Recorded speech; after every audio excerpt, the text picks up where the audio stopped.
au CHU du Mont. Un homme très occupé, donc on lui remercie d'avoir pris du temps pour nous. Originaire de Saint-Antoine-de-Kent, Dr Cormier est cardiologue, comme j'ai dit, au CHU du Mont. Et il a complété sa formation en médecine à l'Université de Sherbrooke en 2007, puis sa résidence en cardiologie en 2013. Outre son rôle de médecin clinicien, il est professeur également au Centre de formation médicale du Nouveau-Brunswick. Dr Cormier est très actif en recherche, ayant participé à des travaux de recherche avec des collaborateurs locaux, avec des essais cliniques multicentriques ici et autour de la province. En 2019 à 2023, il était président du Conseil des médecins et dentistes de la zone 1B. Et puis, depuis janvier 2024, comme s'il n'y avait pas d'autres choses à ajouter sur son assiette, il est membre du conseil d'administration de la Société médicale du Nouveau-Brunswick. Aujourd'hui, Dr Cormier va nous parler un petit peu de l'évolution du traitement de la maladie coronarienne, un peu d'historique et des perspectives futures. Donc, peut-être un 30-35 minutes, Dr Cormier. Après ça, on laisse un peu de temps aux gens de poser des questions et d'avoir une discussion avec vous pour conclure le tout. Donc, avant de vous laisser la parole, j'aimerais juste demander aux gens de fermer vos caméras, fermer vos micros, juste par respect, s'il vous plaît. Et puis, Dr Cormier, je vous donne la parole. Enfin, bien gentil, merci. Je vais essayer de rentrer dans le temps. J'ai été un peu ambitieux, je vais dire, sur ma thématique. Et puis, quand... excusez-moi, je ne sais pas ce qui se passe. Donnez-moi un instant.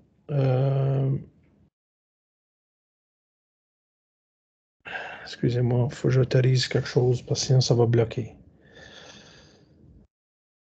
OK.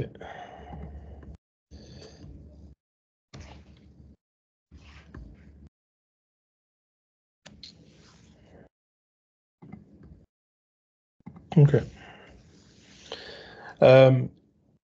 Bon. Donc, ouais, c'est ça. Quand on m'a proposé cette conférence-là, de recherche,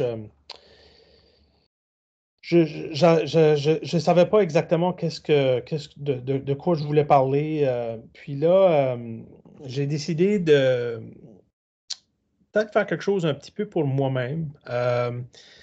Et puis, je pense que c'est l'objectif ici, c'est un peu de voir en quoi, où on s'en va en termes de recherche, en recherche cardiovasculaire, mais surtout d'où on vient. Puis je pense que d'avoir cet historique-là et ce background-là, c'est pas quelque chose qu'on fait souvent. Puis je pense que c'est très rafraîchissant pour nous grounder, pour comprendre où on est rendu. Donc, je vais parler beaucoup plus d'historique aujourd'hui. Quelques réflexions personnelles pour ce qui s'en vient dans le futur. Puis je vais parler de la maladie coronarienne, qui est probablement une des conditions médicales qui est parmi les plus mortelles, ou du moins qui l'a été. Puis un des domaines avec lequel il y a eu le plus de recherches, je veux dire, c'est des centaines de milliers de patients. Donc, je pense que ça va avoir un regard peut-être intéressant sur les méthodes dans le passé de faire de la recherche, puis comment tout ça a évolué. Je suis aussi prêt à prendre des questions au fur et à mesure sur peut-être pour l'intérêt de la discussion. Moi, ça me convient. Si les gens veulent m'interrompre ou veulent des précisions au fur et à mesure, allez-y. Donc, ça, c'est des divulgations de potentiels conflits d'intérêts, mais aujourd'hui, je pense que les sujets dont je vais aborder ont peu d'impact ou il y aura peu de lien avec les potentiels conflits d'intérêts. Donc, je me suis permis peut-être un petit peu plus de temps, pas 45-50 minutes, j'espère que ça sera plus proche de 45. Là. Donc, comprendre l'historique de la maladie coronarienne, définir des objectifs. Docteur Cormier, juste avant de vous continuer, on ne voit pas les slides qui se déroulent sur notre écran. Alors? On voit votre page. Ah, OK, là, on la voit, c'est bon. Là, est-ce que vous voyez ça? Oui, là, je vois le slide objectif. Puis là, est-ce que vous voyez la prochaine slide? On voit toute la présentation encore. C'est pas en mode présentation. C'est pas en mode présentation?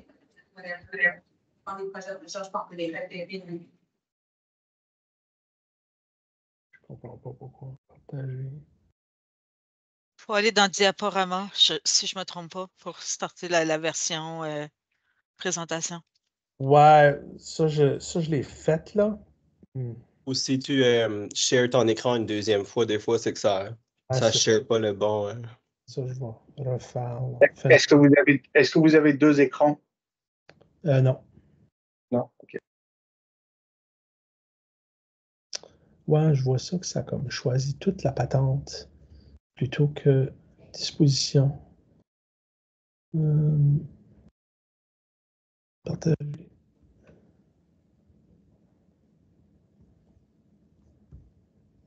Est-ce que vous voyez full screen maintenant? En fait, ce qu'il faut faire, c'est partager tout l'écran et pas juste la Windows PowerPoint. OK, ben là, normalement, ça devrait... Ah, je comprends. OK, je vais faire. Ouais.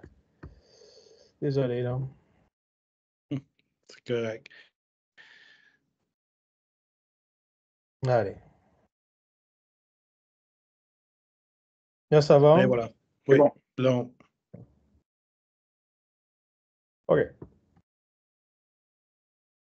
Et finalement, bon, imaginez, ça c'est moi, là, puis vous tous, nous tous ensemble, là, des directions potentielles que peuvent prendre des thérapeutiques et de recherche.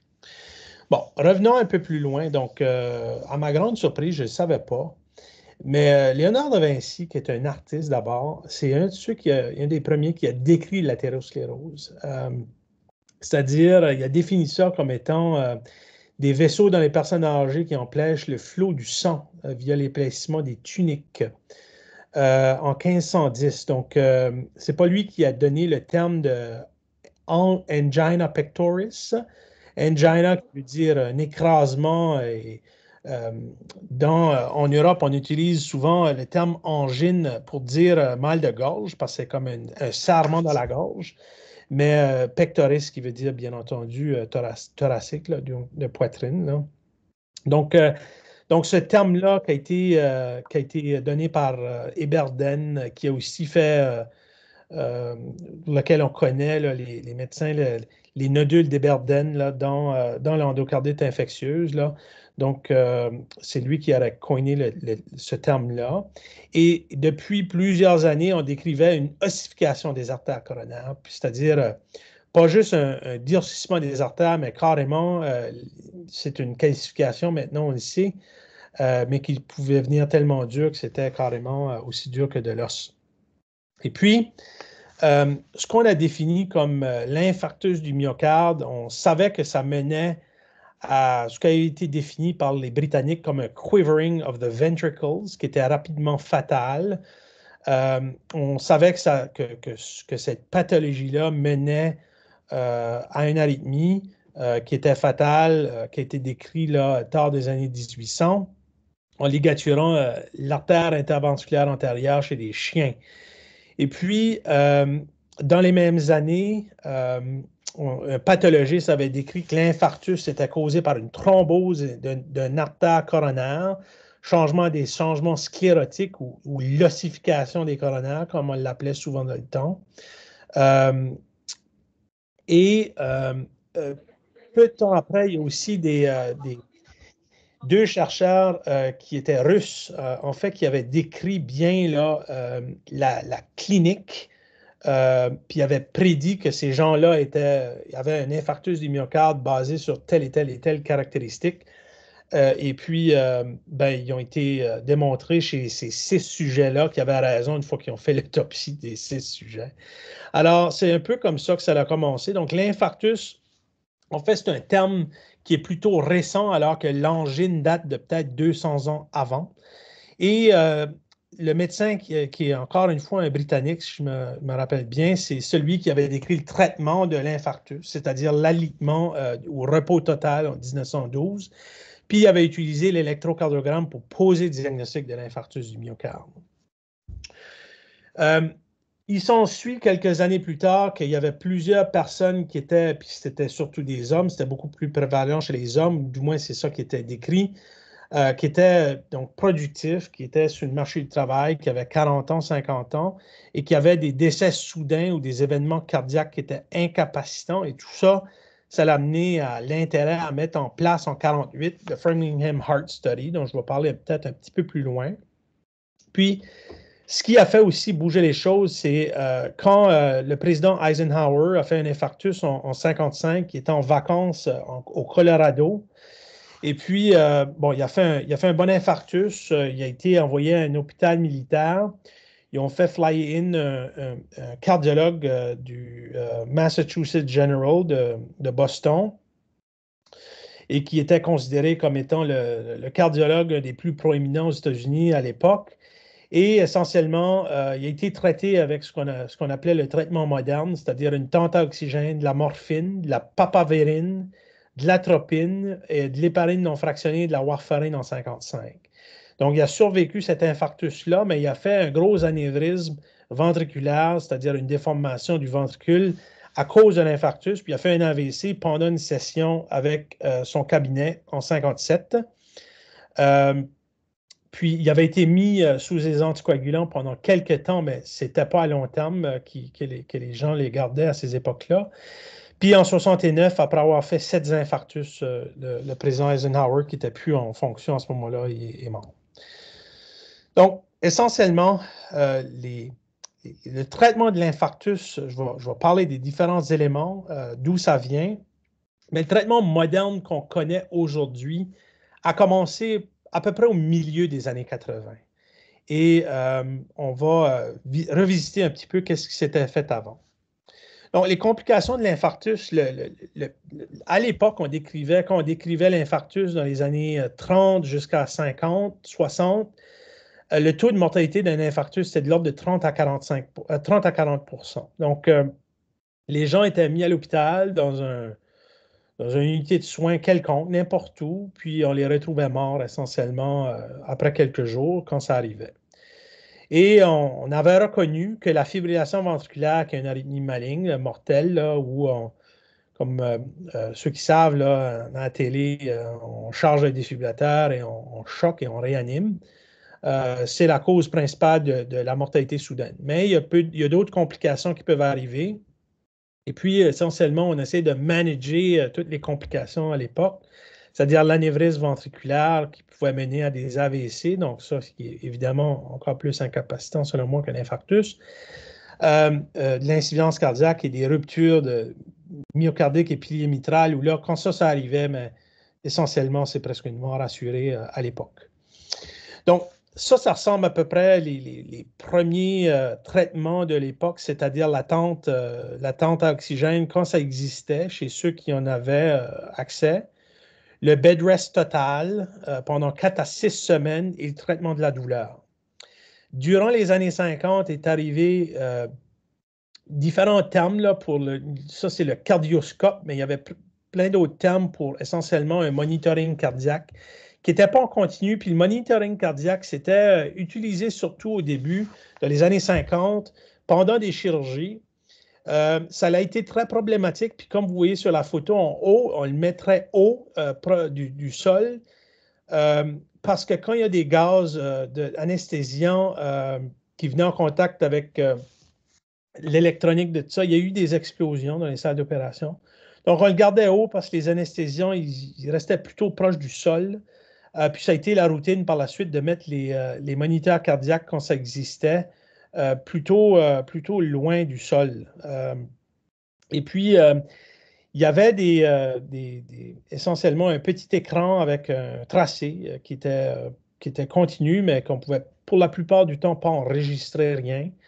La plupart des patients qui étaient admis avec des infarctus du myocarde n'étaient pas mis sous monitoring cardiaque, mais c'est quelque chose qui a commencé à peu près dans ces années-là. Puis, probablement, là, une chose qui a été la première chose qui a coupé le risque de mourir de l'infarctus du myocarde, c'est l'instauration des soins coronariens qui ont commencé en 1961.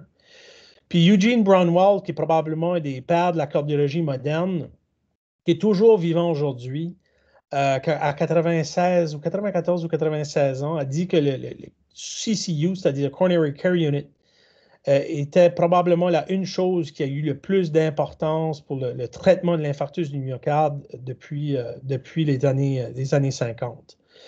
Puis, Un des traitements que l'on faisait dans les soins coronariens quand ça a commencé, c'était bien entendu la défibrillation qu'on faisait à l'époque seulement open chest, c'est-à-dire avec le thorax ouvert. Puis un des premiers qui l'a fait, c'était chez un enfant, c'était Dr. Claude Beck, où il y a un enfant qui avait fait une chirurgie thoracique et puis là, qui a commencé à fibriller et il a rouvert le chest de nouveau. Il a fait un massage cardiaque manuel, comme on faisait, puis qu'on peut faire encore, là, mais pas nous, mais c'est-à-dire en chirurgie cardiaque. Et puis, quand il a vu que le cœur ne revenait pas, il a pris un défibrillateur, puis il l'a appliqué sur le cœur du jeune enfant, puis il l'a ramené. Donc, c'est le premier qu'on sait qui a été réanimé d'un arrêt cardiaque en 1947. Puis en 1956, c'est là où ça a été une technique qu'il a faite chez un de ses collègues qui a codé pendant une tournée. Il l'a amené en salle d'opération, il a ouvert le chest, il a fait du massage, il a défibrillé. Et l'histoire, je ne sais pas s'il a survécu ou pas, mais ça a été une des autres situations où c'est arrivé. La défibrillation à closed chest est arrivée peu de temps après par Paul Zoll, qu'on connaît. Zoll, c'est une des marques que lui-même a commencé une compagnie où il a développé des défibrillateurs. Et puis, ça a été la défibrillation que je dirais la plus commune et moderne, c'est-à-dire à travers le chest, ce qui est apparu en 1957. Et le massage cardiaque qui était closed chest, c'est-à-dire sans ouvrir le thorax, qui a commencé dans les années 60. Donc, toutes ces technologies-là ont fait en sorte qu'on pouvait faire quelque chose maintenant pour les gens qui avaient un infarctus et un arrêt cardiaque. Puis, un docteur D, qui a été un des premiers qui a mis en place une unité de soins coronariens en 1960, il a aussi développé le crash cart parce que là, essentiellement, ça pouvait arriver n'importe où dans l'hôpital. Ça, c'est une photo du crash cart avec un défibrillateur et les différentes choses qu'on pouvait utiliser dans la réanimation. Qu'on connaît encore aujourd'hui, il ne ressemble pas à ça, mais quand même, le concept vient de là, il vient de l'unité coronarienne. Puis le docteur D, qui a vu après un certain temps que les patients, malgré la défibrillation, ils ne survivaient pas, il a réalisé, mais c'est peut-être juste parce qu'on ne le reconnaît pas quand ça arrive, parce qu'il faut agir très rapidement. Et de là est venu le monitoring cardiaque en continu dans les unités de soins coronariens à partir de 1968. Donc, ça vous donne une idée comment cette évolution-là et ce monitoring-là et ces soins spécialisés-là reconnaître l'infarctus et les complications, comment ça l'a venu à couper la mortalité et ça n'a rien à voir avec des traitements que de manager la complication de l'infarctus plutôt que l'infarctus lui-même. Un des autres traitements qui a été démontré de réduire le risque de mortalité dans l'infarctus, ça a été l'utilisation de la warfarine et du coumadin, c'est-à-dire de l'héparine. Donc, l'héparine était utilisée et ce qu'on a démontré, c'est qu'il y avait jusqu'à 1/3 de moins de mortalité. Puis ce que vous voyez, les colonnes en noir, en fait, c'est des mortalités qui n'étaient pas précédées par des complications thromboemboliques versus en gris, des mortalités qui étaient précédées par des complications thromboemboliques. Voulant dire des embolies pulmonaires ou des thromboses veineuses. Donc, n'oubliez pas, on alitait les patients pendant 4 à 6 semaines. Puis en fait, probablement que le coumadin et l'héparine qui étaient utilisés dans ces années-là prévenaient pas tant les complications cardiovasculaires que le risque de l'alitement, c'est-à-dire l'embolie pulmonaire puis la mortalité liée à ça. Donc, la plupart de la mortalité était réduite par cet effet-là et non pas par la réduction de morts soudaines, cardiaques soudaines. Ça, c'est moi avec une photo du Dr. Braunwald. J'ai eu la chance de le rencontrer en 2018 à une conférence avec le groupe TIMI, un petit groupe de cardiologues canadiens. Et c'est lui qui m'a partagé cette slide-là précédente et il a dit avec grande éloquence comment l'héparine et le coumadin, c'était beaucoup des avancées de ça. C'était grâce à la médecine canadienne et non pas américaine qui a fait en sorte que ça devienne, qu'il y a eu beaucoup de recherches là. Donc, il m'a partagé la slide là. Puis, la warfarine qui avait été utilisée chez le président Eisenhower en 1955 a été tellement... le président s'en est sorti avec ce qu'on pourrait dire peut-être un eventful, je ne suis pas d'accord, mais bon, que ça a été dit, ben, si c'est bon pour le président américain, malgré que ce soit la mort au rat, c'est bon pour n'importe qui. Puis c'est de là où est venue l'utilisation un peu plus à large échelle de la warfarine. Après que le président Eisenhower, on a pris comme traitement. Si on passe maintenant à la revascularisation cardiaque, donc ça vient d'où le cathétérisme cardiaque d'abord, mais ça vient en fait d'un docteur, c'est-à-dire un docteur Forsman, c'est un Allemand qui a décidé qu'il voulait injecter des médicaments plus proches de la circulation centrale. Puis il a dit, ben, il me semble que je pourrais comme accéder à la circulation centrale avec un cathéter. Il a pris un cathéter urinaire, il se l'a mis dans le bras. Et puis, il est descendu au laboratoire de radiographie. Il a fait cette photo-là qu'on voit ici en 1929, où essentiellement, on voit le type du cathéter de l'oreillette droite. Ici, là, je ne sais pas si vous pouvez voir ma souris ou pas, là, mais essentiellement, on va jusque-là. Et ça a été la première cathétérisme cardiaque chez un humain, alors qu'on le faisait chez des chevals jusque dans les années 1700. Sohn, qui est un cardiologue américain, lui, faisait un cathétérisme cardiaque chez un jeune homme dans la vingtaine qui avait une maladie rhumatismale.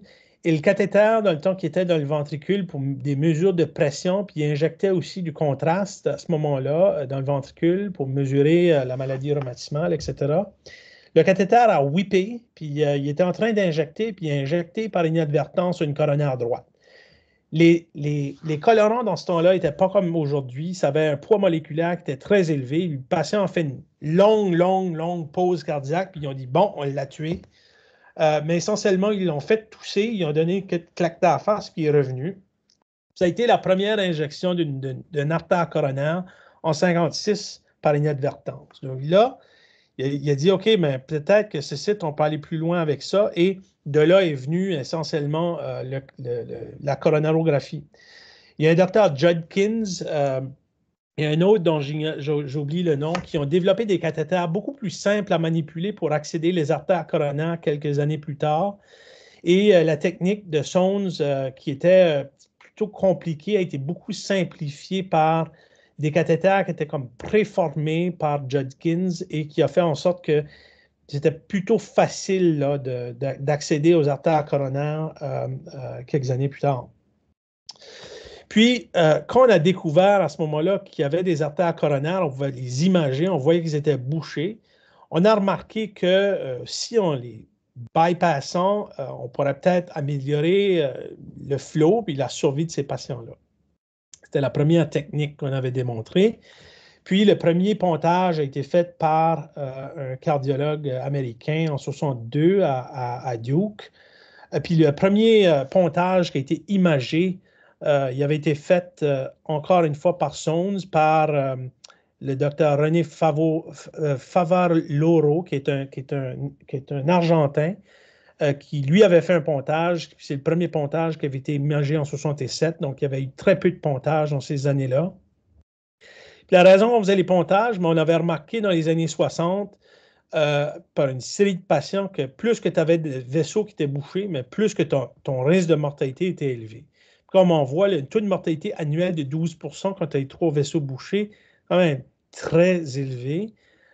Donc, de là est venu l'intérêt de faire de revasculariser les artères via des pontages. Ce qu'on a vu, donc là, le pontage artéro-coronarien dans les années 70 était en fait une chirurgie la plus pratiquée aux États-Unis. C'est devenu extrêmement populaire. Et puis, on a fait une étude qui s'appelait l'étude CAS en 83. Donc, ça, c'est pendant la durée d'étude, c'était en 75 à 79. Donc, ça vous donne une idée de quel type de traitement qu'il y avait à ce moment-là. Puis, essentiellement, c'était traiter l'angine avec des bêta-bloqueurs et des nitrates versus des pontages artéro-coronariens. Et comme on voit, dans la plupart des patients, ça ne changeait rien dans le scénario de gauche. Puis, chez les patients qui avaient une maladie des 3 vaisseaux artères bouchés avec une fraction d'éjection en bas de 50%, les autres avaient plus clairement là, un bénéfice du pontage versus le traitement médical. Donc à ce moment-là, on a dit, OK, peut-être qu'à ce moment-là, tous les patients n'ont pas nécessairement besoin d'un pontage artéro-coronarien, puis peut-être que le traitement médical a quand même une importance qui n'est pas négligeable. Dans l'infarctus, on a aussi, évidemment, est venue la thrombolyse. Donc, on savait qu'il y avait un élément thrombotique dans l'artère coronaire qui se développait sur une plaque d'athérosclérose. Donc, ça a été reconnu, ça faisait bien longtemps. Puis, on utilisait la streptokinase, ça faisait quelques années, pour essentiellement des ANPM. Puis on savait que les ANPM, au niveau du thorax, c'était beaucoup de la fibrine qui se ramassait là. Donc, on a dit, OK, mais s'il y a de la fibrine dans les artères coronaires quand il y a l'infarctus, pourquoi pas qu'on ne pourrait pas injecter ça pour l'infarctus? Donc, les premières tentatives de ça ont été plutôt des échecs.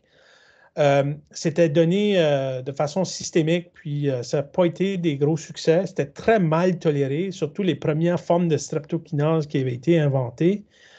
Ensuite, on a utilisé la streptokinase qu'on injectait directement dans les artères coronaires quand on faisait des cathétérésis cardiaques, avec un succès plutôt limité, mais ça a été utilisé. Puis là, la streptokinase, il y avait plein de séries de patients où peut-être ça avait un bénéfice, peut-être qu'il n'y en avait pas. Puis la plus large étude qui a été publiée, c'était en 85 avec l'étude JC. Donc, c'est un groupe italien qui avait fait une étude où là, essentiellement, on donnait dans l'infarctus aigu la streptokinase versus un placebo. Et ça démontrait un bénéfice sur la réduction de la mortalité. Donc, ça a été le début de la thrombolyse dans l'infarctus aigu. Ensuite est venu l'altéplase. Le problème avec la streptokinase, c'est qu'on développait des anticorps contre ça, puis à moins que c'était administré dans les 2 à 4 jours après que tu avais reçu de la streptokinase, la deuxième dose que tu redonnes jusqu'à 4 ans après ne fonctionne pas. Parce qu'on a des anticorps contre la streptokinase qu'on redonne et il y avait un peu d'effets secondaires, des fois un peu de fièvre même qui était décrit, surtout dans les formes primaires de streptokinase. Donc, l'altéplase a été développée avec les différentes études que je vous décris juste là, qui a vraiment mis l'altéplase, le standard of care, comme on dit. Puis est venue ensuite la tenecteplase avec l'étude Ascent. Donc, l'avantage de la tenecteplase, c'est une infusion très rapide. Ce n'est pas une perfusion sur 90 minutes, alors que l'altéplase, c'est une perfusion sur 90 minutes. Alors, tenecteplase, on injecte ça comme un bolus, là. Donc, on voyait aussi que l'utilisation de la streptokinase avait peu d'impact sur les types d'infarctus qui étaient peut-être un peu moins mortels, c'est-à-dire les infarctus inférieurs, latérales, où là, ce n'était pas statistiquement significatif. Puis aussi, l'étude JC, pour ceux qui ne savent pas, ce n'était pas juste les sus-décalages, mais aussi pour les sous-décalages. Puis ça, on a vu assez rapidement que c'était pas bénéfique, peut-être même c'était pire parce que le taux de mortalité, comme vous voyez là, quand ça écrit ST Depression, en fait, c'est plus élevé que le groupe contrôle. Donc, ça, on a appris beaucoup de cette étude. Puis, essentiellement, ce qu'on a appris avec le temps, c'est qu'il faut qu'on administre ça très rapidement. Et là est venu le standard qui est le door to needle, où on voit que le door to needle, lorsque c'est administré à plus que 30 minutes, particulièrement à 60 minutes, le pronostic des patients est moins bon. Alors, quand un patient se présente avec un infarctus du myocarde, le time is muscle et on doit administrer assez promptement. Puis avec tout ça, la thrombolyse a quand même révolutionné le traitement de l'infarctus. Le problème, c'est que ça ne marchait pas tout le temps. Puis des fois, on faisait ça, puis là, il y avait encore des changements électriques par la suite. On sait que la plaque d'athérosclérose, puis l'athérosclérose, la thrombose, c'est un processus assez complexe et très hétérogène. Et on sait qu'il y a à peu près la moitié des infarctus qui surviennent sur des plaques qui bouchent l'artère à moins de 50%. Alors, celles-là, les plaques sont très différentes que lorsqu'il y a une plaque en dessous de ça qui est beaucoup plus grande. Qui est beaucoup plus obstructive, c'est-à-dire, puis la maladie coronarienne qui est beaucoup plus complexe en dessous de ça. Donc, on a assez rapidement aussi vu qu'il y avait des limitations avec la thrombolyse, puis la revascularisation percutanée, dont la première, ce n'était pas nécessairement d'un contexte d'infarctus, mais qui a été faite en 1977 par un docteur Grunzig, qui, si je me souviens bien, c'est un Suisse. Puis, essentiellement, il a développé un cathéter. Lui, il faisait ça déjà dans les artères fémorales.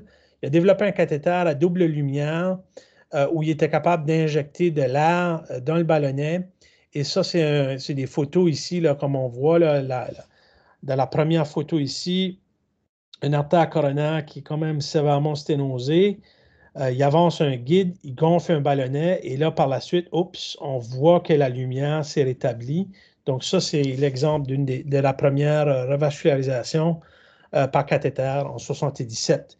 Puis la technologie, ça a quand même bien évolué. Ici, je vous montre un exemple d'un de mes patients il y a quelques mois qui a fait un infarctus aigu et puis qui a reçu une thrombolyse, puis malheureusement, ça n'a pas fonctionné. Donc, évidemment, c'est un patient qui a été transféré à Saint-Jean, comme on le fait tous, standard. Puis on voit ici en haut là, qu'il n'y a pas de perfusion. Là. Il y a de quoi qui se rend là, mais ça bouge. Donc, essentiellement, ce qu'on fait, on amène un ballonnet sur place, on gonfle le ballonnet. Et là, prochaine slide. Et là, on réinjecte l'artère coronaire. Et là, on voit, oups, OK, ouais, il manquait quand même un gros bout de site qu'on ne voyait pas initialement. Et on a réouvert l'artère. Ce qu'on a démontré, c'est que ça, là, c'est élastique et dynamique. Donc, on peut gonfler le ballonnet. Puis, il y avait beaucoup d'occlusion de ces artères-là. Donc, le traitement moderne, ce n'est pas juste de l'ouvrir, mais plutôt de procéder à mettre en place un stent, qu'on voit ici l'exemple. Donc, essentiellement, le stent est monté sur place, il est aligné où on veut le positionner. Puis, on gonfle le ballonnet du stent. Bon, prochaine photo. Là, il est gonflé. OK. Et la prochaine slide, là, on voit le stent, on voit comme le squelette du stent là, sur l'artère. On voit le guide en place, puis on voit le nouveau calibre de la lumière. Donc, ça, c'est un patient qui a eu une reperfusion par cathétérisme cardiaque, qui est en fait devenu le standard. All right. Donc, essentiellement, on a testé la stratégie de quand un infarctus aigu, d'aller revasculariser, c'est-à-dire d'ouvrir l'artère tout de suite. Et cette stratégie-là a été démontrée efficace, surtout si c'est fait dans les premiers 90 minutes que le patient se présente. À plus de 90 minutes, là, le bénéfice commence à être perdu et probablement serait supérieur à faire la thrombolyse, où je vais vous montrer dans la prochaine slide. Donc là, ici, c'est des études qui ont été publiées tôt dans les années 2000, qui datent donc des années 90, des séries des années 90, où on voit que la fibrinolyse là, versus la PTCA fait moins bien que de mettre un stent directement. Donc, ça, c'est tant sur les issues qui sont short-term, sur la mortalité, etc., que les issues à long terme. Puis, on a remarqué que si on est mesure de faire la coronarographie à l'intérieur de 90 minutes du temps que le patient se présente, bien c'est là qu'on a le maximum de bénéfices. Mais s'il faut conduire assez loin où on n'a pas cet accès-là en moins de 90 minutes, bien là, à ce moment-là, le cœur continue à souffrir, et ce serait préférable de faire la thrombolyse. Donc, au Canada, je dirais que le standard de traitement, c'est devenu l'intervention coronarienne primaire, c'est-à-dire avec un stent directement.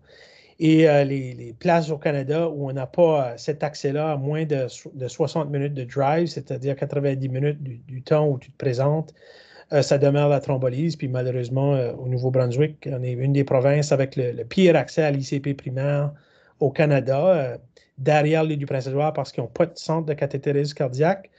Alors que nous autres, évidemment, c'est la région de Saint-Jean qui a cet accès-là. Donc, des projets pour le futur, je l'espère bien, là, pour qu'on ait accès à ce traitement-là qui est devenu moderne. La plupart des provinces canadiennes, plus de 50% de la population maintenant a accès à l'ICP primaire plutôt que la thrombolyse. Là. Je vais vous donner un ordre de grandeur. Qualité de l'aspirine, je veux dire, l'aspirine, vous savez tous que c'est un traitement qui est plutôt vieux, plutôt ancien, mais en fait, c'est très moderne dans l'utilisation de la maladie coronarienne. Puis on a remarqué l'effet antiplaquettaire de l'aspirine dans les années 60. Puis là, on sait là, que l'aspirine, mais pas toutes les formes de salicylate, ont un effet antiplaquettaire ou ça a un temps de prolongation du temps de saignement. Donc, ça, c'est un des premiers rapports de ça. Et là où vraiment l'utilisation de l'aspirine a commencé le plus, c'était l'étude ISIS-2, où on a testé avec la streptokinase dans l'infarctus. On a testé la streptokinase versus l'aspirine versus les deux. Donc essentiellement, l'étude ISIS-2, routine hospital care versus aspirine versus streptokinase versus routine care, combinaison streptokinase et aspirine. Et on voyait clairement que c'était ce groupe-là qui avait le plus de bénéfices. Donc, c'est là où est venue l'utilisation de l'aspirine après l'étude des ISIS-2 en 88, de routine, je dirais, dans l'infarctus aigu.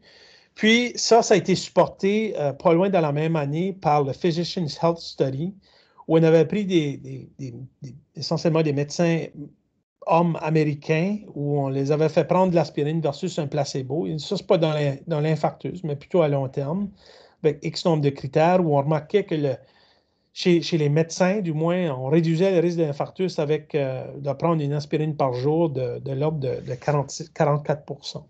Ça, c'est des gens qui étaient comme en prévention primaire, c'est-à-dire qui n'avaient jamais fait un événement cardiaque avant. Et on sait que maintenant que prendre de l'aspirine en prévention primaire sans autre raison, c'est peut-être pas la bonne chose à faire, sauf que ça a été les deux études à l'époque qui ont mis l'aspirine sur la carte et qui ont vraiment répandu son utilisation. Sont venus par la suite des médicaments j'appellerais des antiplaquettaires de deuxième génération, que ce soit l'étude Cure qui était publiée en 2001 avec le clopidogrel ou les plus récents qui ont été testés par rapport au clopidogrel, c'est-à-dire le ticagrelor ou le prasugrel qui ont même mieux fait que le clopidogrel. Je dirais même que le ticagrelor et le prasugrel ont fait une magnitude d'effet par rapport au clopidogrel, ce que le clopidogrel a fait par rapport au placebo. Donc on sait que donner des antiplaquettaires dans l'infarctus, c'est bénéfique. On sait que c'est bon particulièrement dans la première année, particulièrement quand on fait des interventions pour pas que les stents ils se bouchent avec un thrombus. Mais également, même dans le traitement médical, quand on ne fait pas de stent ou même avec des pontages, ces agents-là ont tous été démontrés qui réduisent le risque d'un autre événement cardiaque. Puis on sait que l'agrégation des plaquettes, c'est probablement une des choses qui mène le plus au type de thrombose qui se développe dans les artères coronaires. On sait que la thrombine et tous les facteurs de coagulation y participent, mais ils font agréger les plaquettes elles-mêmes. Puis on sait que l'utilisation de la thrombine, que ce soit avec l'héparine ou d'autres agents, est utilisée dans l'infarctus du myocarde pour réduire le risque de complications. Donc, ça demeure le standard parce qu'il y a quand même une interaction entre ces deux cascades de coagulation-là, c'est-à-dire la cascade avec la thrombine et les plaquettes. Il y a une interaction importante. Donc, avec toutes ces choses-là, incluant la fibrinolyse puis l'instauration des soins coronariens, on voit ici un trend du taux de mortalité intra-hospitalière de l'infarctus du myocarde, comme je vous ai décrit au début, qui était de l'ordre de 30 à 40% et qui a diminué de façon très sharp avec l'instauration des soins coronariens et puis avec les différents agents qu'on a, tels qu'on le démontre là, qui continuent à diminuer.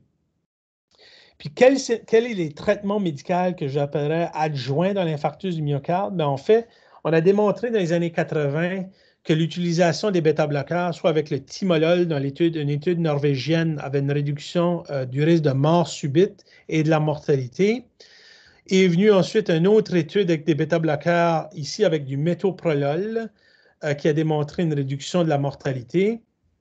Et le propranolol également, dans l'étude BHAT, dont je pense qu'elle avait été publiée initialement en 1983. Donc, l'installation des bêta-bloqueurs qu'on utilisait déjà pour réduire l'angine, mais là, on a remarqué que ça faisait plus que réduire l'angine, ça réduit le risque carrément de mourir. Donc, qui est devenu le standard de traitement à partir des années 80. Les IACA, un peu plus tard, c'est-à-dire l'étude SAVE avec le captopril en 1992, qui avait démontré que si la fraction d'injection était abaissée, après l'infarctus, ça réduisait le risque de mortalité. Donc, ça, c'est devenu le standard de traitement. Et puis les statines, en fait, encore plus tard. Donc, avec l'étude 4S, qui a été celle qui a été la plus claire et qui a vraiment mis sur la carte l'utilisation des statines avec la simvastatin, où on a montré une réduction de la mortalité.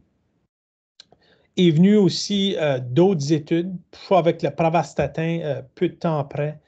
Donc, c'est devenu le standard de traitement, là, ces 3 catégories-là dans l'infarctus et qui sont encore utilisées aujourd'hui et qui font en sorte qu'on ne regarde pas juste dans l'infarctus, mais dans la mortalité cardiovasculaire at large, on voit qu'il y a un trend assez important de réduction du risque de mortalité avec les différentes technologies que je vais appeler, que ce soit mécanique, que ce soit les soins coronariens, que ce soit les pontages, les stents, la médication, le traitement de l'infarctus aigu. Puis, on a quand même encore une diminution du risque de mortalité cardiovasculaire qui font en sorte qu'il y a à peu près 20-25 ans, la cause principale de mortalité qui est chez les adultes, que je dirais moins de 80 ans, qui était la maladie cardiovasculaire, en fait a réduit au point où c'est en fait devenu le cancer qui a dépassé, peut-être parce que les cardiologues sont plus bons, je ne sais pas, mais du moins, on a réduit la mortalité de façon suffisante où ça fait une grosse différence. En prévention cardiovasculaire, donc dans la maladie coronarienne stable, malgré tout, là, donc le patient fait son infarctus, va bien, ou un diagnostic de l'angine va, entre guillemets, bien. Bien, il va bien jusqu'à ce que, je vais sonner dramatique, là, mais il va bien jusqu'à ce qu'il creve. OK? Donc, essentiellement, le taux d'événement demeure peut-être 2, 3 à 5 % par année de faire un AVC, un infarctus ou une mortalité précoce. Puis ça, on voit ça dans les différentes études-là, ça se situe à peu près dans ces chiffres-là. Okay? Donc, tu es stable jusqu'à ce qu'il arrive quelque chose. Donc, il reste qu'un risque résiduel. Et adresser, une fois que tu as fait ton infarctus, quel est le risque, il y a de quoi qui revienne de nouveau, mérite quand même une attention. Le Framingham Heart Study, qui maintenant fête ses 75 ans l'an dernier, a commencé en 1948, où essentiellement Framingham, c'est une ville à l'extérieur de Boston. Donc, c'est des chercheurs essentiellement de Harvard qui ont mis en place un programme où ils allaient suivre toutes sortes d'affaires, clinique, histoire clinique, habitudes de vie, examen physique, tests de laboratoire, de 5209 hommes et femmes entre 30 et 62 ans, avec des évaluations chaque 2 à 6 ans. Et avec ça, on a sorti une série d'observations. On a une deuxième cohorte qui a été sortie en 71, qui sont la deuxième génération de ces personnes-là, des participants originaux. Et là même, on est rendu à une troisième génération, soit leurs petits-enfants, où on fait encore le Framingham Heart Study. Puis, on a pu dériver essentiellement beaucoup de constats. Puis plusieurs de ces constats-là par rapport au risque de mortalité cardiovasculaire, comme vous voyez dans la ligne plus foncée, où on voit la réduction de la mortalité avec le temps, qui coïncide aussi beaucoup avec l'instauration du Framingham Heart Study, entre autres. C'est là où on a décrit les facteurs de risque de mortalité cardiovasculaire, l'âge est un homme, le cholestérol total et la tension artérielle. Le tabagisme est venu quelques années plus tard, etc., etc. Donc, le Framingham Heart Study a quand même eu un grand impact sur des données qu'on a pu extrapoler puis nous inspirer pour initier certains traitements. Parlons de l'hypertension qui a été remarquée dans le Framingham Risk Study, qu'on savait qu'il était dangereux. Donc, le premier guideline ou groupe qui a été mis en place, c'était en 1972. Donc, le National High Blood Pressure Program américain, qui a finalement sorti une recommandation en 1977 qu'on traitait la tension diastolique au-dessus de 105 ou bien en bas de 90, pour avoir une tension cible en bas de 90 de diastolique. Et d'autres guidelines qui ont suivi par la suite, a eu 2 conséquences majeures selon moi. La premièrement, évidemment, c'est la réduction des événements cardiovasculaires, mais ça a été un beau modèle de dire, OK, on peut s'asseoir ensemble, différents groupes, et venir à un consensus d'une ligne directrice. OK? Donc, basé sur les différentes données, est-ce qu'on peut émettre des recommandations? Puis le programme avait aussi tout un but d'éducation. Donc, vous pouvez retrouver sur YouTube plein de vidéos de ces années-là où On explique un peu pourquoi c'est important, le contrôle de l'hypertension artérielle, etc. Et on voit les médicaments que l'on avait accès pour le traitement de l'hypertension. Il y en avait quand même quelques-uns. Au début, dans les années 60 et 70, probablement que les bêta-bloqueurs, ça a été ceux qui ont été les plus centrales là, dans le traitement de l'hypertension, dont le propranolol. Et ensuite sont venus d'autres médications, vous voyez, qui sont listées là. Mais essentiellement, ça a été le début des agents, puis c'est ça qu'on avait accès. Puis les cibles qu'on essayait d'atteindre, mais c'était avec les limitations de ce type d'agents-là, dont les diurétiques thiazidiques, puis méthyldopa et les bêta-bloqueurs qui ont été probablement les plus populaires là, au milieu du siècle. Maintenant, ça ressemble à quoi le diagnostic de l'hypertension au Canada? Mais si vous regardez l'algorithme de gauche, essentiellement, on ne pose plus de diagnostic là, dans un hôpital. On valide les chiffres en communauté pour différentes raisons. Des fois, à l'hôpital, la pression est un petit peu plus haute ou dans le cabinet du médecin. Donc, on essaie de valider ça et on a une cible pour la plupart des gens inférieure à 135 sur 85. Puis les Américains, eux autres, basés sur différentes données, et moi, je suis plutôt d'accord avec l'approche américaine ici qui ont publié en 2017, parce que certains groupes des diabétiques ont visé en bas de 130 sur 80, d'autres groupes des coronariens, mais qui étaient à assez bonne santé, c'était en bas de 120 sur 80. D'autres groupes, c'était en bas de 140 sur 90. Ceux qui avaient des protéinuries, c'était un autre chiffre. Donc, les Américains ont dit, OK, c'est trop compliqué, là, OK? That's it, we're going to fudge it, OK? On va tout mêler ça. Et eux autres, maintenant, la tension artérielle qui est considérée élevée, où on recommande un traitement, c'est 130 sur 80. Point. That's it. 130 sur 80 pour tout le monde, parce que la plupart des gens, quand on va viser ça, puis traiter en bas de ça, pour avoir en bas de ça, on va être dans les 120, où là, c'est un peu élevé, mais du moins quand même acceptable, alors que normal, c'est-à-dire surtout sans médication, c'est moins de 120 sur 80. Donc, l'approche américaine, moi, je pense qu'on devrait, mon opinion, c'est qu'on devrait s'en aller vers là, parce qu'il y a tellement de recommandations pour différentes choses que c'est très difficile à tenir compte. Même nous autres, les cardiologues, on fait ça tous les jours, puis des fois, ça devient un peu compliqué. Alors, je peux imaginer que pour d'autres professionnels qui doivent savoir de quoi sur tout, comment ça devient compliqué. Puis les différents types de traitements que l'on a aujourd'hui sont multiples et on recommande maintenant de plus en plus des associations de 2 médicaments à faible dose dans la même pilule parce que l'efficacité est un petit peu meilleure que d'aller à une pleine dose d'un tel médicament. Mais certainement, on a plusieurs choix qu'il y a plusieurs années. Voyons.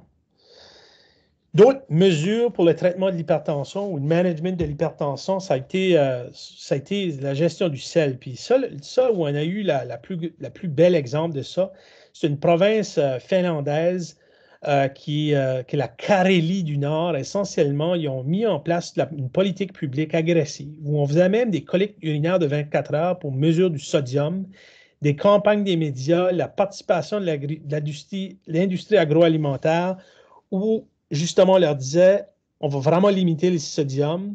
Et puis, l'étiquetage, c'était obligatoire pour tout ce qui était une forte teneur en sel. Puis, on a regardé le risque de mortalité qui a chuté dans cette province-là. Donc, ça a été un exemple d'une politique publique qui a eu une incidence quand même assez significative sur la mortalité cardiovasculaire quand on traite de l'hypertension.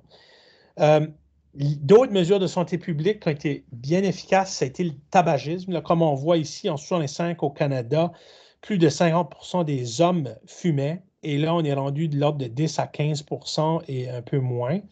Donc les mesures de santé publique, que ce soit les différentes mesures, donc le packaging, les taxes,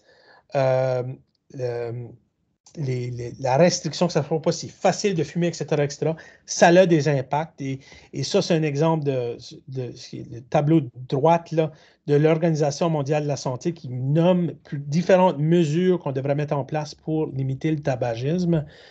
qui ont été démontrés efficaces. Et avec ça, si on suit le trend, bien, il y a aussi une diminution de la mortalité cardiovasculaire. Puis la mortalité cardiovasculaire, même après 2000, ici, là, continue de chuter dans les dernières années, même si l'incidence des événements cardiovasculaires est légèrement en augmentation, surtout en termes absolus. La mortalité cardiovasculaire en termes de ratio est en train de diminuer encore. La lipidologie moderne, je vais aller brièvement, je vois que je n'ai pas beaucoup de temps, que j'appellerais les statines peut-être de plus grande puissance. Donc, l'atorvastatine à 80 mg qui a clairement démontré un bénéfice par rapport aux 10 mg. Donc, essentiellement, c'est la stratégie go big or go home ou essentiellement the lower the better pour le taux de cholestérol. Essentiellement, ça, c'est assez clair. Puis la corrélation, que ce soit avec l'atorvastatine ou avec d'autres médicaments est assez linéaire. Je vais vous montrer sur une prochaine slide.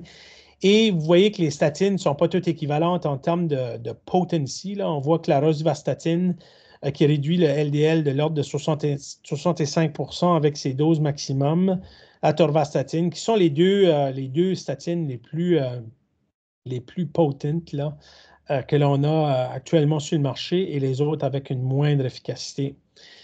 Puis tout ça dans le but de réduire le taux de LDL, mais pas juste ça. On a remarqué que les statines font d'autres choses. Puis on appelle ça l'effet pléiotropique des statines, c'est-à-dire qu'ils font d'autres choses qu'on ne comprend pas toutes, puis qui font en sorte que le taux de progression de l'athérosclérose diminue, puis le taux des événements cardiovasculaires, que ce soit de la plaque d'athérosclérose qui est fatty necrotic core, qui est prête à buster puis causer un infarctus.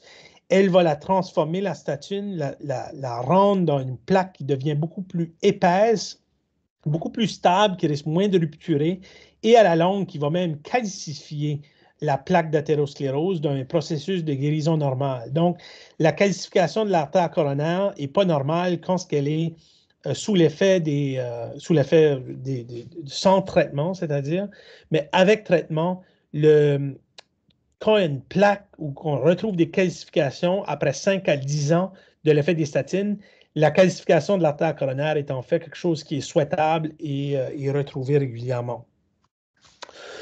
Donc, si on corrèle toutes les différentes études avec leurs chiffres, on voit que the lower the better, essentiellement pour le taux d'LDL. On pensait qu'il y avait un effet en J, un J-curve, où là, essentiellement, si on allait plus bas que tant, c'était pas bon, mais on remarque en fait que c'est pas vrai. On continue à réduire le risque, peu importe comment bas qu'on va. Je vais skipper ça pour l'intérêt de temps. Puis je voulais revenir à ça de l'étude WASCOPS. 20 ans plus tard, dans l'infarctus, on a pris des gens, des Écossais. On a fait une étude de placebo versus pravastatin, où là, on avait une réduction de la mortalité cardiovasculaire. En fait, c'est la seule étude à ma connaissance, où on avait en prévention primaire une réduction de la mortalité cardiovasculaire. Du moins, on les a retrouvés 20 ans plus tard, puis on a regardé, une fois que l'étude était terminée, ces gens-là étaient autant dans le groupe placebo initial que pravastatin. On a remarqué que leur taux d'événement différait 20 ans plus tard, même s'ils avaient été dans l'étude juste 5 ans.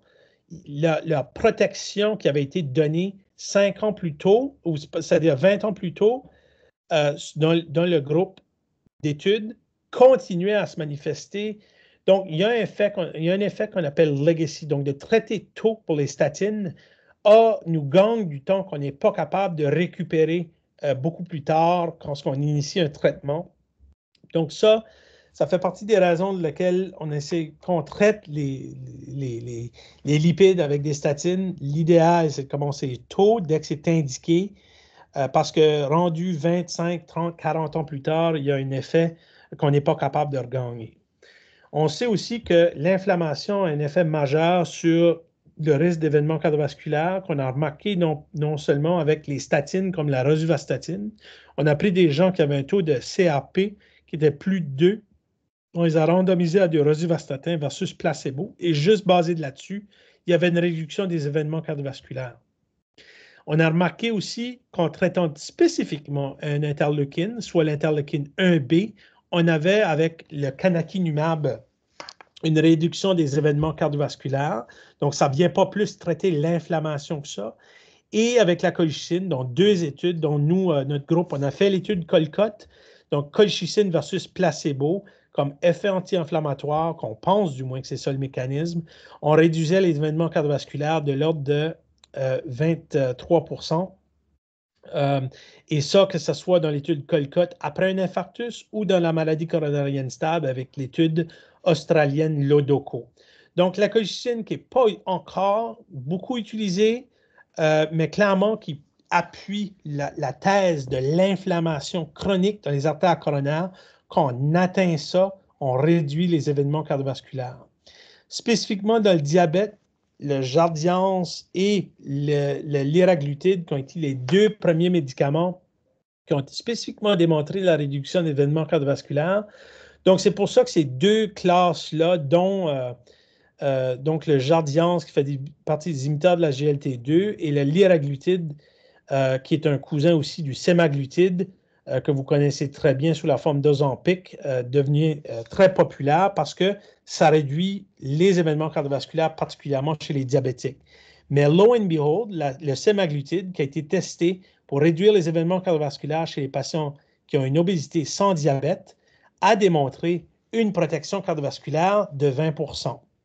Notamment la mortalité de toute cause qui est réduite avec la semaglutide. Donc là, on ne parle pas de diabétiques, on parle vraiment de patients qui ont un IMC de plus de 27, ce n'est pas très gros, je vais vous dire, 27 d'IMC, coronarien, mais pas diabétique. La semaglutide réduit le risque de mortalité. Donc, il va y avoir un changement, c'est sûr. Là. C'est sûr que ce site qui a été publié au mois de novembre dernier, ça va être un game changer, c'est sûr, dans notre domaine, dans le traitement de l'obésité. Ça va être très difficile à ignorer. Là. Donc, perspective future. Donc, ce qu'on reconnaît, là, que du début, là, les chercheurs fondamentaux, quand ils font de la recherche, jusqu'à ce que ça soit utilisé en clinique, ils se passent pas loin de, ça dépend, là, mais des données, là, mais entre 15 à 17 ans avant que produit est mis sur le marché et utilisé. Donc, y a-t-il des façons qu'on peut faire pour essayer de réduire cet écart-là? On pense que les premières portions, on pourrait réduire ça avec le AI ici, pour que les premiers 2, 3, 4 ans soient réduits peut-être à quelques mois. Mais tout le processus de compliance pour l'évaluation de la compliance est très long. Mais encore plus, les médecins, on est à tort parce que dès que c'est mis sur le marché, les gens n'adoptent pas nécessairement les traitements aussitôt. Donc, ça, c'était en 2013 quand j'ai commencé comme cardiologue. Et maintenant, aujourd'hui, pour la prévention cardiovasculaire, je vous dis, c'est ça qu'on a comme option. Donc, ça ne fait pas si longtemps que ça. Et c'est en train d'exploser ce qu'on a comme option de réduction d'événements cardiovasculaires. Donc, les événements vont continuer à diminuer. Puis, il y a des gens qui vont être des early adopters de certains de ces traitements-là, mais plus longtemps qu'on attend, plus, selon moi, qu'il y a certains patients qui ne peuvent pas bénéficier de certains traitements. La compliance des patients est aussi problématique pour ces différentes raisons-là. On sait qu'il y a pas loin de 50% des gens qui prennent des médicaments qui ne prennent pas comme ils sont supposés de prendre leurs médicaments. Dont les statines, on voit qu'à 21 mois, presque 50%, ils ne prennent plus comme ils sont supposés. Je vais skipper ça. Puis des questions d'avenir pour la recherche, c'est un peu comment on peut designer des études. Le problème, c'est on veut faire une étude où essentiellement, on veut sélectionner les patients parfaits pour qu'il y ait des événements cardiovasculaires. Mais vraiment, la population avec la maladie représente tout ça. Donc, actuellement, l'étude est publiée, ça fonctionne, mais à cause du design de l'étude, pour pas que l'étude coûte trop cher, c'est juste ces patients-là qui ont accès. Alors que la population qui a des maladies, c'est ça. Donc, essentiellement, il faudra essayer d'imaginer un jour comment on peut essayer d'étendre des traitements de façon sécuritaire à d'autres populations pour pas que la recherche qui coûte déjà entre 1,5 et 2,5 milliards pour mettre un médicament sur le marché. Si on veut faire une recherche qui inclut tout ce monde-là, ça va coûter encore plus cher. Donc, comment on peut faire ça, mais en appliquant ça à une plus large échelle? Là, ça c'est là où ça devient une certaine composante de l'art, puis peut-être d'autres méthodes de recherche vont nous aider. Une chose qui va certainement nous aider pour de la compliance, c'est des formes de médicaments qui vont être injectables 1 ou 2 fois par année, dont les Small Interfering RNA, dont on utilise actuellement dans le traitement des dyslipidémies. Je vais skipper les slides de mécanique et de mécanisme, mais essentiellement, c'est une classe de médicaments qui réduit le taux de cholestérol de 50% et c'est une injection 2 fois par année ici. Puis le même genre de médicament est en train d'être développé pour l'hypertension artérielle où on a démontré qu'en injectant ça 2 fois par année, on réduit la tension artérielle où on a un meilleur contrôle de la tension systolique de l'ordre de 10 mm de mercure, qui est l'effet d'un médicament. Donc, ça va certainement améliorer la compliance, puis peut-être l'acceptabilité, plutôt que de prendre une pilule tous les jours, peut-être d'aller chez ton pharmacien, puis de te faire injecter, puis tu t'en vas, puis tu es bon pour 6 mois. Ça va être intéressant. Donc, c'est un peu, ça fait un peu le tour. C'est long, j'ai dépassé. Désolé, mais je suis prêt pour des questions. Excellent, merci docteur Cormier. J'adore ta dernière slide, le Marcy. OK, on a un petit peu de temps pour des questions pour docteur Cormier. Donc là, je pense que docteur Landry a une question. Donc allez-y, Michel. Merci, docteur Cormier, pour la présentation. Une des questions, un des points que tu n'as pas mentionné, c'est l'activité physique. Donc, c'est pas une pilule, mais il y a beaucoup quand même, parce que dans les années 60, c'était du repos, tu faisais plus d'activité, mais depuis que l'activité physique a mis en place la réadaptation cardiaque, il y a quand même des effets aussi bénéfiques que beaucoup des médicaments. Ça coûte moins cher, mais c'est pas produit par aucune compagnie pharmaceutique, donc c'est vraiment plus difficile d'avoir des projets de recherche qui sont financés par des compagnies, mais je ne sais pas si tu avais quelque chose à mentionner sur cet aspect-là. Ben, je veux dire, les données sont très, très claires. Puis je veux dire, il n'y a pas de. Est-ce qu'il y a de la recherche à faire encore? Oui, mais je veux dire, c'est assez clair ici. Là, c'est sûr, je parlais de l'infarctus. Le problème, il faut commencer tôt. C'est une question de lifestyle. Il faut que ça soit pendant toute la vie. Puis pas que ça commence après un infarctus du myocarde. Si on veut avoir surtout notre meilleur bang for the buck, il faut que ça commence très tôt. Puis c'est là la problématique. Puis je dirais, c'est clair que la réadaptation cardiaque après nos infarctus améliore les outcomes de nos patients. Mais je dirais que là où le bas blesse le plus, c'est qu'il faut que ça commence très, très jeune puis que ça soit maintenu. Puis c'est là où on a le plus de difficultés, je dirais. Parce que faire des interventions épisodiques, ça, je vais dire entre guillemets, c'est facile. Le problème, c'est que ce n'est pas assez soutenu. Je suis tout à fait d'accord, puis les données sont là. Ce n'est pas une question qu'il n'y en a pas de données. Les données sont là. C'est la persistance dans le temps. Voilà. Puis je ne l'ai pas mentionné par souci de temps. Écoutez, j'ai passé 12 heures à monter ce slide deck-là. Surprenamment, j'ai coupé des choses. Mais c'est ça. Donc voilà. Étant donné que je parlais plus de l'infarctus, là, ça est copé, mais c'est certainement pour nous autres extrêmement important. Y a-t-il d'autres questions? Il y a une question qui est en ligne là, de Nicolas Crapoulet. À quand Ozempic rembourse pour les personnes obèses? Ben, en fait, le Wegovy est maintenant va être sur le marché, je pense, à partir du début mai. Donc, ça, Ozempic, c'est un médicament pour le diabète. Mais la sémaglutide, c'est le nom du produit. Et Novo Nordisk a annoncé au Canada qu'ils vont commercialiser le Wegovy sous la forme pour l'obésité à partir du mois de mai. Donc là, ça va être aux compagnies pharmaceutiques puis à nos payeurs, c'est-à-dire les plans provinciaux, de le couvrir ou pas. C'est difficile à ignorer, je veux dire. Puis, je veux dire, encore une fois, ça revient encore à ce que je viens juste de mentionner.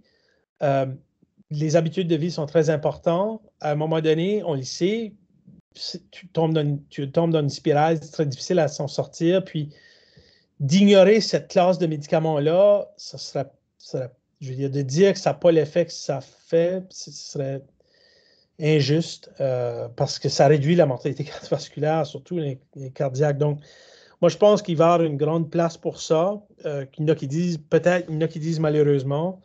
Moi, je vais dire heureusement parce que moi, je vois des gens qui struggle vraiment avec ça. Puis, je vais vous dire, là, bien fait, bien conseillé, là, avec ces classes d'argent-là, les effets peuvent être vraiment, vraiment. C'est un changement de pas juste de perte de poids, mais les gens se sentent mieux, puis les gens deviennent plus actifs, puis ça encourt d'autres bénéfices. So, moi, je le vois très positivement, personnellement.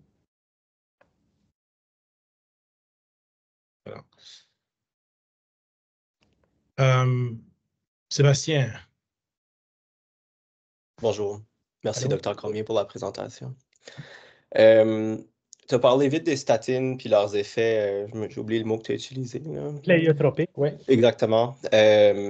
Puis on dirait qu'il y a comme beaucoup de petites études où on a beaucoup un peu de lone wolf en cardio là, qui commencent à dire tu sais, l'indication des statines en prévention primaire, ça pue sa place.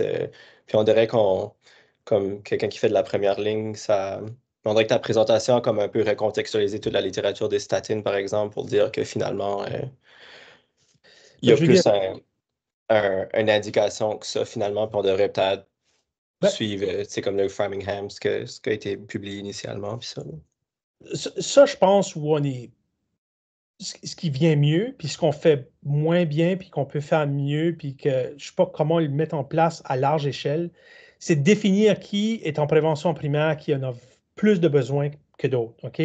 Tout de suite, il y a des catégories de monde qui sont à risque, modérés, puis là, on est comme OK, on ne sait pas trop.